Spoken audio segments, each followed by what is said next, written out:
La disparition de Michel Berger a été un véritable choc dans le monde de la musique.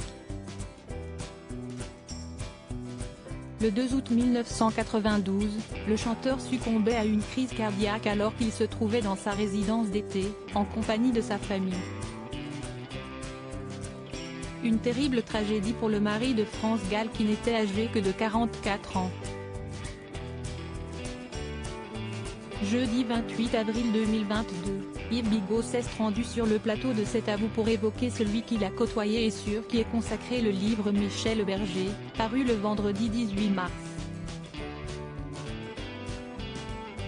Si le pianiste se savait atteint de pathologie cardiaque, il n'a pas souhaité consulter un médecin avant sa mort, comme l'a révélé le directeur de TV5 Monde. Il avait toujours 3 ou 4 projets en même temps, plus 2 ou 3 d'avance en plus.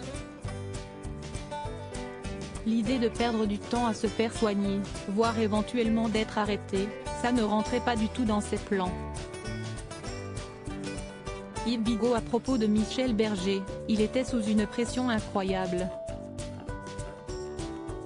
Au moment de sa mort, Michel Berger connaissait un véritable tournant dans sa carrière et était sur plusieurs gros projets. En effet, Yves Bigot a rappelé, il y avait cet album duo avec France Gall. La tournée était prévue à la rentrée. Et il y avait la présentation à Londres, alors qu'il travaillait dessus depuis quasiment 20 ans, de la version anglaise de Starmania.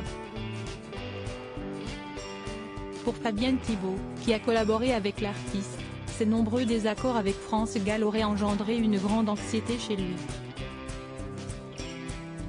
Enfin, Michel Berger connaissait une histoire d'amour parallèle, qui venait compliquer les choses et devait surtout faire face à la maladie de sa fille Pauline, qui était atteinte de mucoviscidose et qui savait qu'elle allait bientôt mourir.